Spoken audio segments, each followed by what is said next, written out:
رسول اللہ صلی اللہ علیہ وسلم نے فرمایا، دنیا فائدہ اٹھانے والی چیز ہے اور دنیا میں سب سے زیادہ فائدہ دینے والی چیز نیک بیوی ہے۔ رسول اللہ صلی اللہ علیہ وسلم نے فرمایا، اور جو شخص قرآن پاک کو اٹک اٹک کر پڑھ پاتا ہے اور اس کو پڑھنے میں اس کو مشقت ہوتی ہے تو اس کے لیے 2 گنا اجر ہے۔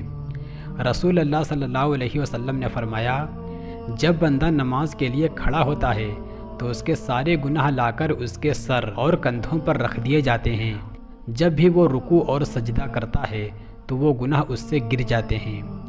حضرت ابو ہریرہ رضی اللہ تعالیٰ عنہ سے روایت ہے کہ رسول اللہ صلی اللہ علیہ وسلم نے اس مرد پر لعنت بھیجی ہے جو عورتوں کا سا لباس پہنتا ہے، اور اس عورت پر لعنت کی جو مردوں جیسا لباس پہنتی ہے۔ رسول اللہ صلی اللہ علیہ وسلم نے فرمایا، لوگ جمعے کی نماز چھوڑنے سے باز آ جائیں، نہیں تو اللہ ان کے دلوں پر مہر لگا دیں گے اور وہ غافلوں میں سے ہو جائیں گے۔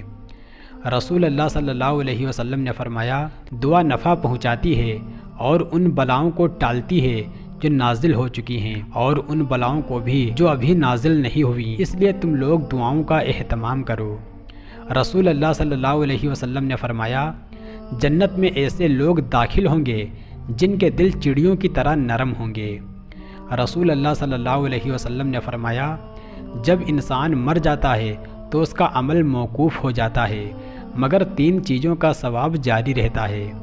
نمبر 1 صدقہ جاریہ، نمبر 2 علم جس سے لوگ فائدہ اٹھائیں، نمبر 3 نیک اولاد جو اس کے لیے دعا کرے۔ رسول اللہ صلی اللہ علیہ وسلم نے فرمایا، جب امام آمین کہے تو تم بھی آمین کہو، کیونکہ جس کی آمین فرشتوں کی آمین کے ساتھ ہو گئی اس کے پچھلے تمام گناہ معاف کر دیے جائیں گے۔ رسول اللہ صلی اللہ علیہ وسلم نے فرمایا، جب 2 شخص ایک دوسرے کو گالیاں دیں تو اس کا گناہ پہل اور شروعات کرنے والے کو ہوگا، بشرطے کہ مظلوم حد سے آگے نہ نکلے۔ رسول اللہ صلی اللہ علیہ وسلم نے فرمایا، صدقہ دینے سے مال میں کمی نہیں ہوتی، کسی کو معاف کرنے سے اللہ تعالیٰ معاف کرنے والے کی عزت میں اضافہ فرماتے ہیں، اور جو شخص بھی اللہ تعالیٰ کی رضا کے لیے عاجزی اختیار کرتا ہے اللہ تعالیٰ اس کا درجہ بلند فرماتے ہیں۔ رسول اللہ صلی اللہ علیہ وسلم نے فرمایا، جو بندہ دنیا میں کسی بندے کے عیب کو چھپائے گا تو قیامت کے دن اللہ تعالیٰ اس کے عیب کو چھپائے گا۔ رسول اللہ صلی اللہ علیہ وسلم نے فرمایا، جو آدمی نرمی اختیار کرنے سے محروم رہا وہ آدمی بھلائی سے محروم رہا۔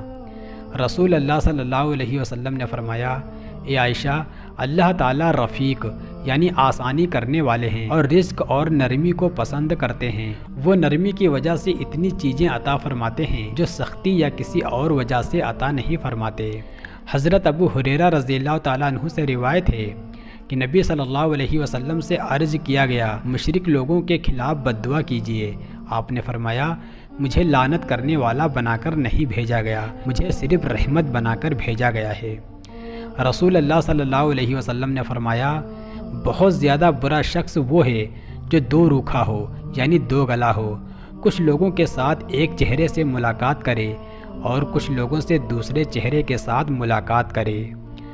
رسول اللہ صلی اللہ علیہ وسلم نے فرمایا، وہ شخص جھوٹا نہیں ہے جو لوگوں میں صلح کرائے، اچھی بات کہے اور دوسروں کی طرف سے اچھی بات کرے۔